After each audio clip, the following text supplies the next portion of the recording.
is equipped with some form of recording devices, and those will be read either by the DoD or by us. We have a good starting relationship with them, and we've already made agreements in order to be able to do that.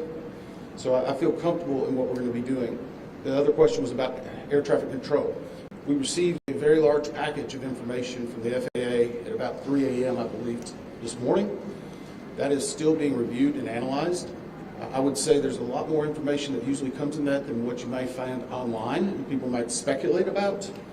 And that is part of that overall process where we take the time to get the information correct and to make sure all the parties are engaged and involved and can fact check that information. Sir, Dave Cohen from CNN. Can you tell me if the NTSB has reviewed this FAA internal report that has been cited by the New York Times indicating that the controller that was on duty at the time of the crash was doing a job that's usually done by two people? We have not reviewed any specific reports about the controllers at this time, at least from the leadership team. Our investigators are continuing to pull all that information. Their personnel records, their files, where they were at, whether they were fatigued, all that information will be part of that investigative process. But right now we can't speculate on anything that may have been reported in the media until we get the opportunity to validate and understand how it impacts the investigation. We're going to take just a few more questions. Sir? Yes, Warren Khan, Beaver Magazine. What's the process and logistics like of bringing the families in? Are they coming into the airport? And how are you going to sort of do the sensitivity of bringing them to the place where this tragedy happened? So the question is about the families. And many of those families are still en route. Some are still being notified from both the military and from the commercial crash.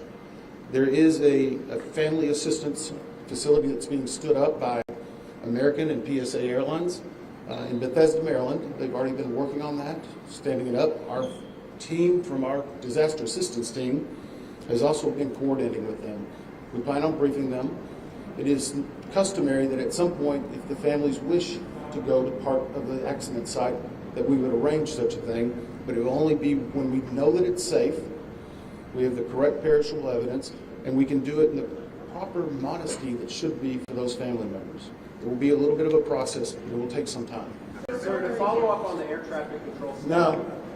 Sir, are you? I know that Marielle Carmel is now. We heard from some witnesses that they saw people were able to come down the slides of the plane. Has there been any indication that people made it off the plane? Well, again, we will not speak to the fatalities. The D.C. medical examiner will, but I think the D.C. fire chief this morning very succinctly said correctly that we believe there are no survivors. What's their off the plane? Like, did they even get out of the plane? Last question. Sir, Victoria Sanchez. So, hang on one second. Right now, we're going through the debris fields. Nothing we've seen would indicate that maybe slides or chutes were deployed. It was a very quick, rapid impact. But we've seen nothing in that regard so far from the evidence we had, but we still need to verify all of that information. One more question? Victoria Sanchez, thank you. Sure. Are you going to be looking at the family member's cell phone? Go ahead. Jeff Cook, ABC News. What do you know about the altitude of the helicopter at the moment of impact? And can you talk about the procedure for such helicopters in that area? The question was about the helicopter procedures. And in D.C., it's kind of a unique environment. We've been getting briefed more and more by the FAA. I'm not an air traffic control specialist, but they're actually helicopter zones, if you will, or tracks. And this one was transiting, I believe, from track 1 to 4 as part of their normal procedure. If you live in D.C., you see a lot of helicopters going down into this area. So there's a very well-defined system in that regard. As far as altitude, until we get the additional information, we can't validate or basically corroborate any of that until we get more of the electronic data and the data that's on the plane. I do want to clarify one question that also came about cell phones. You know, in today's age and time, a lot of electronics and other devices do contain a lot of different information. We've found on a number of our accidents that we actually are notified through a smartphone that made sense of that. As part of our process, we will obviously treat all of the effects of the deceased with dignity. We are already starting to pull that information together. If we feel that it's necessary to find or pull some of that information, we will work with the families and make sure we do it in a manner that's respectful for them and their privacy, But right now, we don't have any plans specifically on that amount, on that area until we need to. Thank you very much. Very much.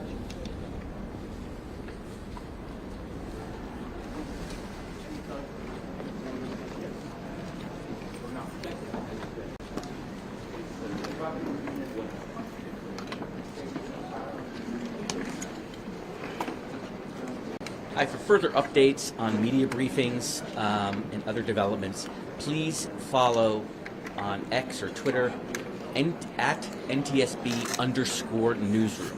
That's where press briefings will be announced. If it's not announced on NTSB Newsroom, that means we are not having one. Oftentimes there are other press conferences during the day, but only NTSB press conferences will be announced on at NTSB_newsroom. As far as we know, this will be the location for the briefings tomorrow at least. Nothing today that we know of. If we do have information, we will either tweet it out on Newsroom as we speak, you have the sound? or we'll include it in tomorrow's briefing. Sure. It's NTSB board member Todd Inman. TODD. I-N is in Nancy, M is in Mary, A-N.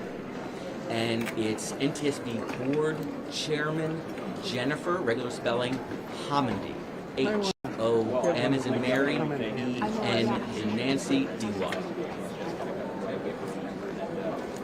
Recovery effort is still priority number one. No, I can't talk about stuff sometimes. I'm just